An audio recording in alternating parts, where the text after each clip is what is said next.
Something no one tells you when you start to notice that dogs, cats, birds, and animals in general bring you a calm that no human conversation has ever been able to give you.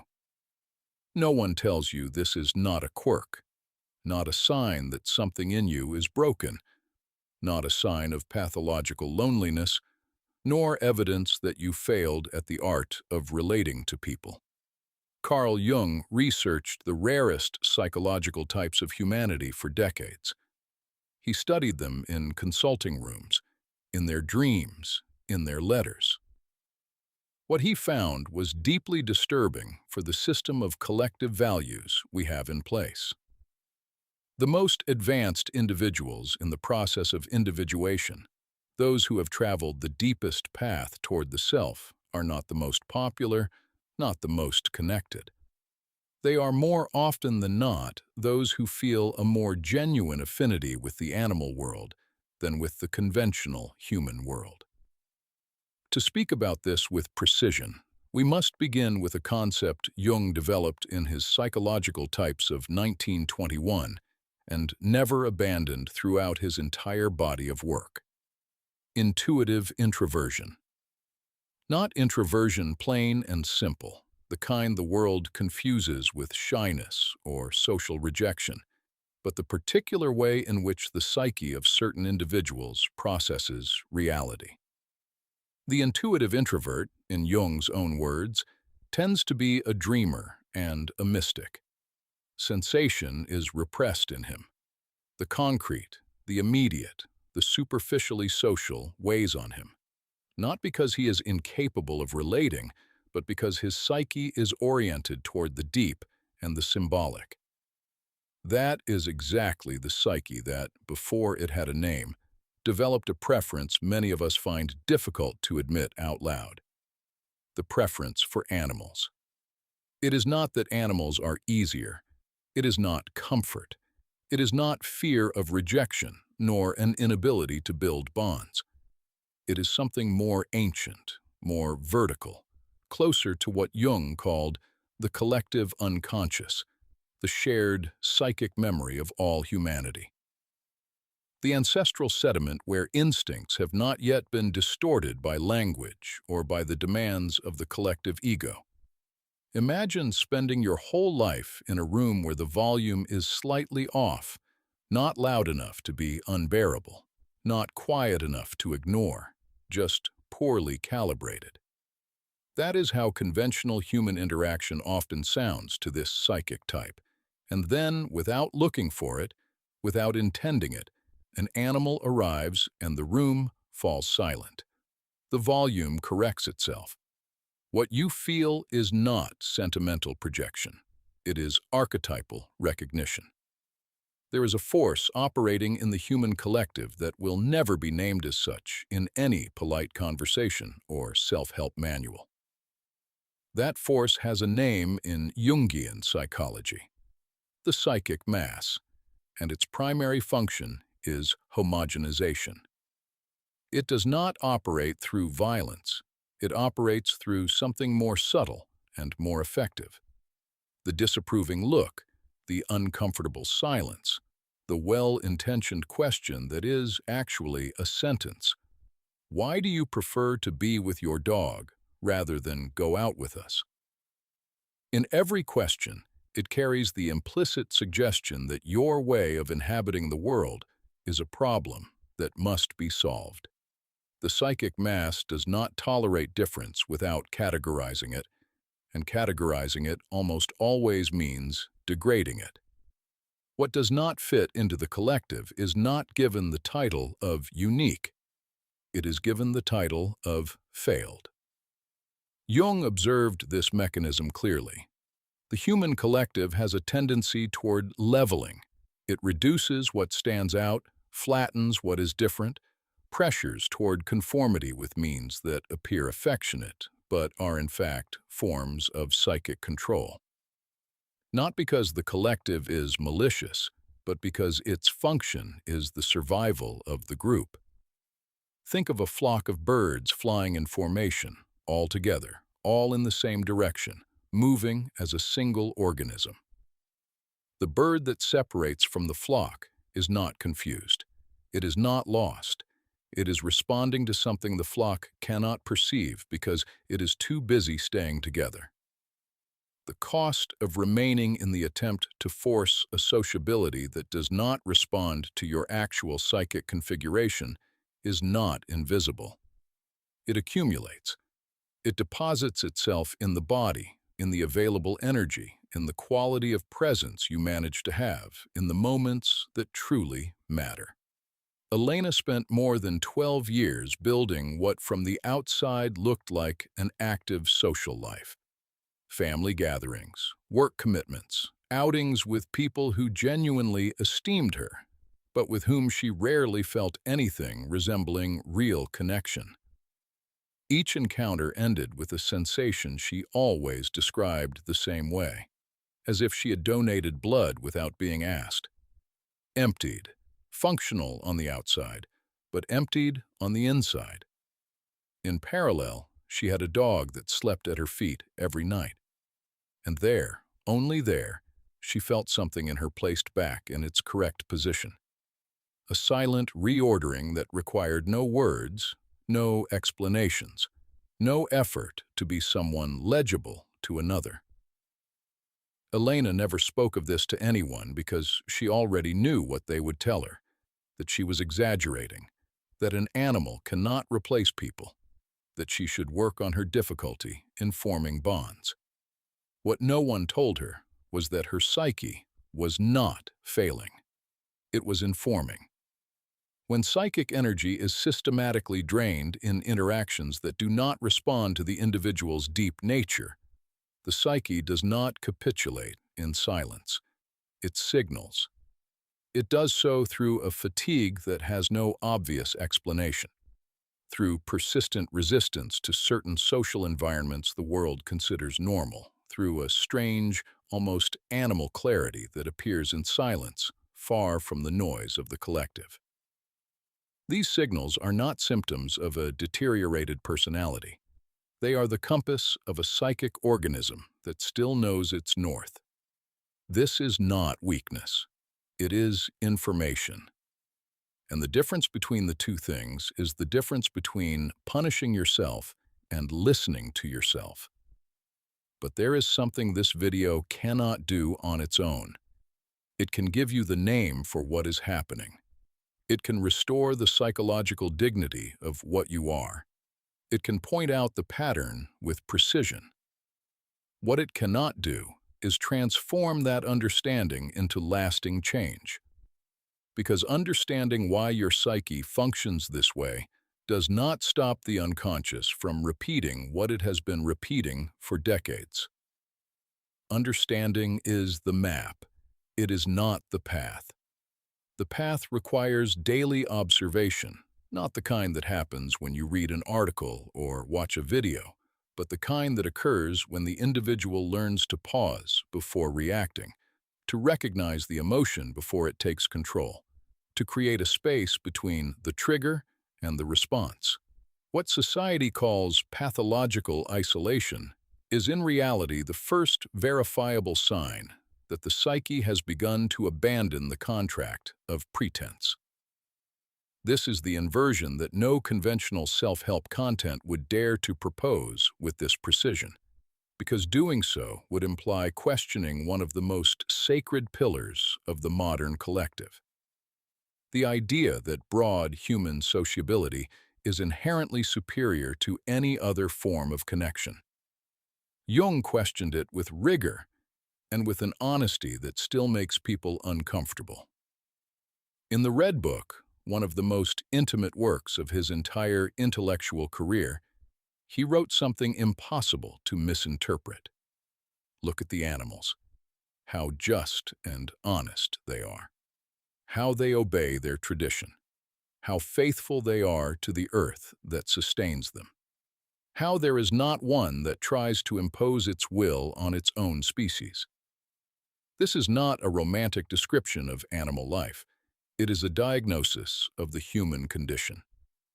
And whoever has the capacity to feel that diagnosis as a loss as something the human species abandoned at some point along the way without realizing it, is no longer someone who simply prefers animals. It is someone whose psyche still remembers what it means to be faithful to one's own nature. The preference for animals is not a regression. It is the intuitive recognition of a form of presence that the individuation process needs as a mirror. A presence without agenda, without a mask, without the permanent layer of unspoken expectations that characterizes most human bonds built on the basis of the persona. That social mask Jung identified as the first obstacle on the path toward the self. Animals do not ask you to be who you are, not yet. They do not project their unintegrated shadows onto you. They do not negotiate affection. They do not condition it on performance or calculated reciprocity. They are present in a way that most human beings have not learned to be, because the collective never taught them that form of presence has a value surpassing the most brilliant conversation or the most extensive social network. Intuitive introversion, the dominant function of the psyche we are describing throughout this video, perceives authenticity with a clarity that is sometimes frightening. It perceives like a low-frequency sensor, what is not said, what is not shown, what dwells beneath the surface of every human interaction. And when that sensor comes into contact with an animal, the system rests because there is no double signal, no hidden message, only pure presence. That rest is not trivial. It is psychically restorative in a way that the psychology of well-being is only beginning to document with appropriate instruments. Jung pointed out that animals represent in the unconscious the instinctive dimension of the psyche, that stratum where wisdom accumulated over millions of years of evolution still operates without the interference of the rationalized ego. Animals are faithful to their instincts, to the internal patterns that self-regulate them. They are not affected by the notion of progress or by the anxiety of history. They have no desire for accumulation. They do not deviate from their path to fulfill the expectations of the flock. They lack the arrogance characteristic of human beings who long to be something they are not, and who construct an entire social identity on that unsatisfied aspiration. Think of a river, not one domesticated by concrete channels, but a real river with its own meanders, its zones of fast current and quiet pools, its unexpected detours, its particular noise. The river does not apologize for taking the path it takes. It does not negotiate with the stones. It surrounds them, erodes them, incorporates them. It remains completely river in each of those movements. The animal lives like that, and so does the psyche of the intuitive introvert when it is not being forced to be something else. Marcos was 48 years old when he began to realize something he had never put into words. For years, he had cultivated relationships that met all the external criteria of genuine friendship, conversations, shared projects, presence at important moments. But there was always something missing at the center of those experiences. A kind of invisible membrane that separated him from the core of each interaction, as if he could see everything from a millimeter away, but never quite be fully inside. One afternoon, in a park with no plans, a stray dog approached him and simply stayed, asking for nothing, offering nothing more than its presence. Marcos sat on a bench. The dog settled beside him. They remained like that for 20 minutes, in a silence that was not empty, but dense, filled with something Marcos had no name for. When he stood up to leave, he noticed it was the first time in a long while that he had not felt that membrane. That contact was not a regression. It was a return to something that had been there all along, waiting to be recognized. The rarer psyche, is not the one that is broken. It is the one that can still register what others have stopped feeling. What must die is a belief installed so deeply that it no longer seems like a belief. It seems like an immutable fact of human nature. The belief that conventional human sociability is the correct metric for evaluating whether a psyche is healthy or sick, integrated or fragmented, mature or stunted. That belief must be released, not softened with euphemisms, but released with the same honesty with which a tree releases a branch it can no longer sustain without the weight destroying it. And releasing a belief of that caliber hurts. It hurts because it has been the criterion by which you have evaluated yourself for years, perhaps decades. It hurts because it implies reviewing not only the present, but the entire past in which you tried to fit into a measure that was never yours. That hope is the heaviest anchor carried by the psychological type we are describing. And the anchor does not keep you safe, it keeps you still. The psyche, when we resist the death of a pattern that no longer sustains us, does not remain silent. It generates internal pressure. That pressure manifests as sustained fatigue that does not respond to conventional rest, as irritability with no clear object that appears in moments when everything should be fine, as the persistent sensation that something does not fit even though everything from the outside seems to be functioning correctly. The psyche knows what the ego has not yet accepted, that continuing to hold an identity built on a false measure costs psychic energy that could be invested in the real process of constructing the self. The difference between the pain of healing and the pain of the wound is fundamental here. The pain of the wound repeats, always the same, always in the same place without advancing. The pain of healing has direction. It changes form. It transforms. What cannot remain alive is the identity constructed around the shame of what you are. That identity must be buried, not with drama, but with the same clinical honesty applied to any amputation the organism needs to survive whole. On the other side of that process, there is something Jungian psychology approximates, with a word the spiritual marketplace has worn out, but which here recovers its original weight: sovereignty. Not sovereignty as a slogan, but sovereignty as a concrete psychic state, as the capacity to inhabit one's own nature without asking permission to do so, without negotiating it with anyone's gaze, without editing it to make it more digestible in contexts where the collective expects you to function in a certain way.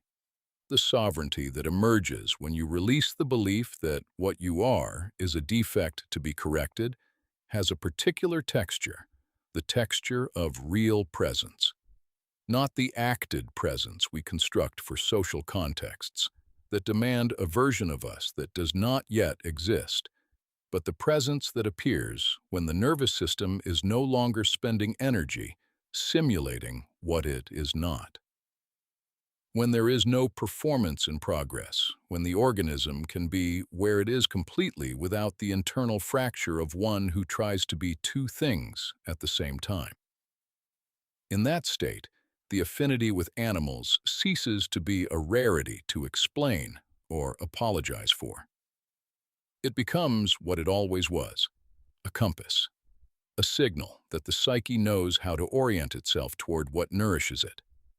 A signal that the instinct Jung saw as the archetypal foundation of all genuine psychic life still works in you, that it has not been completely domesticated by the demands of the collective ego, that there is something inside you that still knows how to recognize authenticity when it finds it. Presence without agenda. Affection that does not ask you to change anything to receive it. Companionship that does not demand you be legible to be accepted. That is not what animals offer as a poor substitute for something better. For the psyche of the intuitive introvert, in a real process of individuation, it is exactly the form of bond the soul needs to keep breathing while the internal work occurs. Jung described himself as an intuitive introvert, the psychological type that proposes new, unusual ideas, that is rarely understood by others, that has an intense need for privacy, that tends to be a dreamer, uncomfortable in social rituals most find natural, and that frequently finds in the animal world a kind of company the human world does not know how to offer, with that quality of fertile silence that restores rather than extracts. When someone with that psychic configuration tries to live within the conventional social metric, attending all events, maintaining the network of contacts, demonstrating affection through formats the collective understands as affection, they do not just spend energy, they convert it into debt. A debt that does not appear on any visible balance sheet, but is collected with precision in the quality of thought, in the depth of attention, in the capacity to be present in the moments that truly carry weight. What the collective calls healthy sociability can be, for this specific psyche, a systematic form of mortgaging oneself. And the animal does not ask for a mortgage.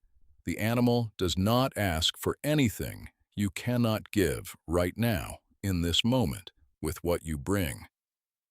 That is the difference. The psyche that prefers animals is not choosing loneliness as punishment. It is choosing the quality of presence over the quantity of contact. That choice, when made from clarity and not from wound, is not a withdrawal from the world. It is a different way of inhabiting the world. Slower, more vertical, more real. You are not behind. You are not broken. You are not wrong. You are at a point in the process that very few people reach because very few people have the courage, and let us call it by its name without euphemisms, the courage to stop adjusting to a metric that was never theirs. You have traveled enough inner distance that the collective is no longer sufficient for you. This is not a tragedy disguised as depth.